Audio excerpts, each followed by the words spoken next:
So we saw yesterday, of course, working and making parts from scratch, and then we worked on parameterizing them a bit, and then using them in an assembly context.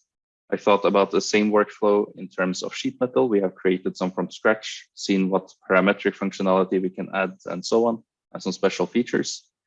And now we will go into the next step in the assembly context.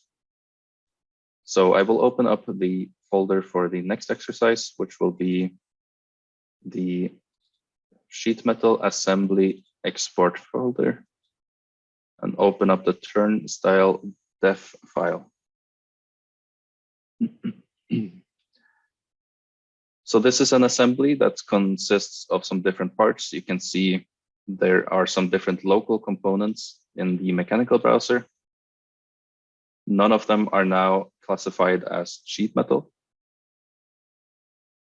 but we can go ahead and use a command that will automatically recognize and automatically unfold and create different representations of the sheet metal parts.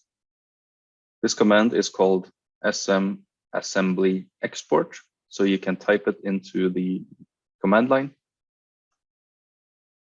Also, you have to make sure that the file is saved before you use it. So now you have some different options on how to use this. For this exercise, please use the interactive mode.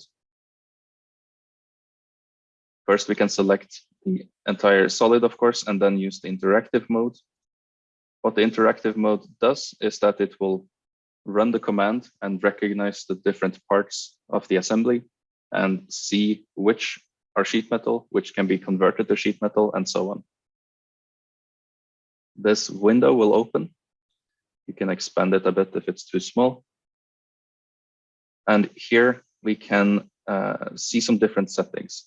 Now, essentially what this command will do is that it will, like I said, recognize the sheet metal parts, the thin-walled solids, see if it can be unfolded. If it can be unfolded, it will create an unfolded representation. It will give a thumbnail of the part, and it will create a DXF from it as well. And all of this you can generate a report out of. So it is a very, very good tool to get an overview of all the different sheet metal parts that are in an assembly. And it's mostly done for you. So here we have a category called reported items. We can choose to report non-sheet metal solids if we want. If we want to see all the different parts, we can choose to see standard components, for example. We can also see hollow linear extruded solids. So for example, pipes, we can turn that on because we can see there are some cylindrical parts here. Maybe that will be recognized in the report then. And we can do the last one as well. So once we have our selection, we can use the run option, or actually first, you can see also you can use a bend table here as well for some of the settings in terms of the bends and so on. But we are just going to focus on the output folder option here now. I'm going to browse, click the ... sign next to this, locate my training folder and datasets. In this folder, there is a folder called out, which is where it is intended for you to send the report and send the different unfolded views and such, as it will be generating a few different files. I will select this folder, and then I can run the export command base essentially. So after clicking run, you will see the command working a bit, thinking about recognizing the different parts. And we will just wait for it to finish this process. And it will eventually give us a report on what it has found. Now, some of the findings will be visible in the interactive window. As you can see now, it has finished. You can see it is a bit difficult to see because of the colors here, but there's a summary that it recognized a total of 13 parts. 5 were successful and 8 were not successful. So then we can go ahead and look at the different parts, what actually was successful and what wasn't.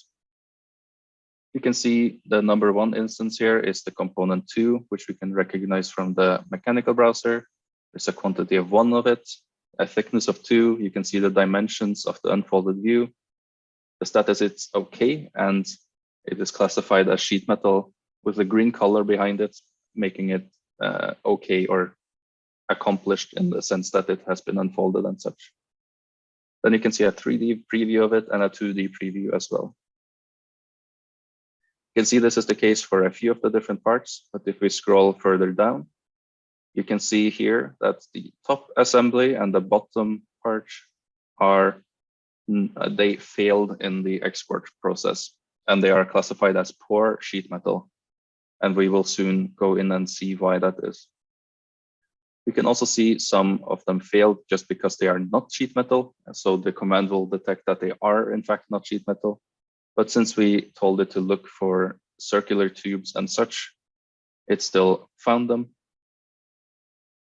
But let us see here that the top assembly is classified as poor sheet metal. So we will go in and look at why that is.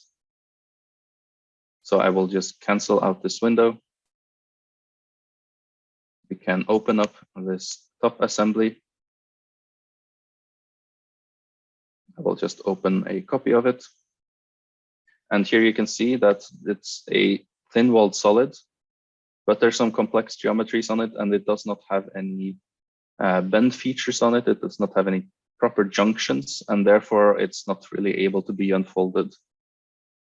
And that's where we will need to fix this. So we will try to make this fixable. We will try to make this unfoldable once again. And we can start by converting it to sheet metal. So I will convert the entire solid into sheet metal. You can see there are some errors in the mechanical browser because there's some complicated shapes that it doesn't necessarily know what to do with. And this might be why it is not classified as sheet metal or poor sheet metal. So let us start. We can apply junctions to the model. We can, in this case, call the junction command and call junctions on the entire model, or actually we're going to do that first with bends. Applying bends to the entire model where they are possible. We will see that bends were not able to be placed everywhere on the solid, but somewhere places it was, which is fine. And you can see the more complex shapes in front here could not be placed bends on. So we will try to use the junction command, apply this to the entire model as well. Once again, it has placed junctions on some parts, but it has not placed it everywhere, such as these curved features here. So to fix this, we can select, of course, these edges. Let's see them on this side. And maybe it's the same case on the other side, which it is. I will select these two corners or edges as well, and then manually apply junctions to them. And that seemed to work. Now we can analyze if there are any more mistakes on here or anything else that should be done, but we can also just see if it is able to be unfolded at this stage. So I will use the unfold body command, select a face or flange. And now we have fixed it so that it is able to be unfolded.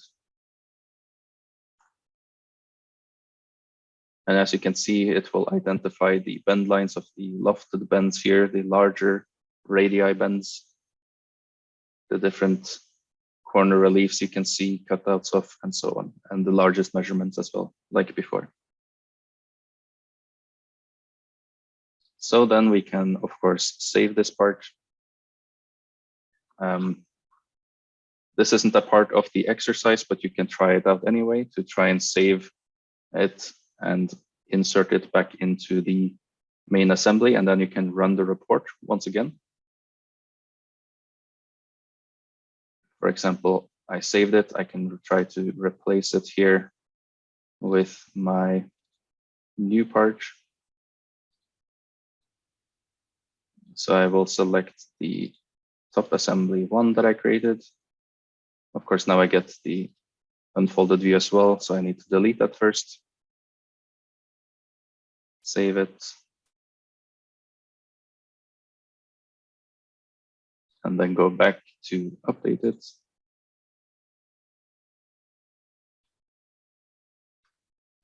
Run the SM assembly export again.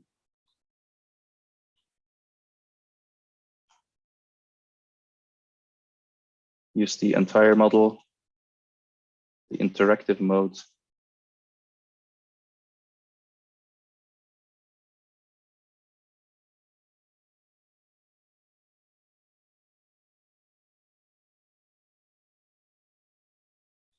And then you can run the command once more.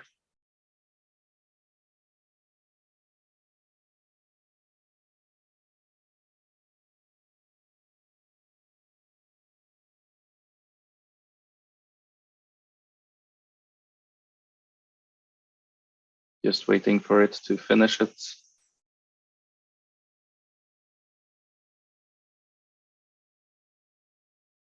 It is going over and analyzing each part once again. Now we can go through, and for some reason it is finished with warnings. Okay, so it has some warning still in the structure, but it is still able to be unfolded at least. So you can try this for yourselves, and at least we know that it is unable to be unfolded. And once you are finished, also you can try to use the open HTML in the bottom left here, and you can see a full report also of your assembly. So that is the last two exercises. We still have quite a bit of time left to work on this, so feel free to take your time. And we can move over to the breakout rooms now to work on these. Download BricsCAD today and start your free 30-day trial.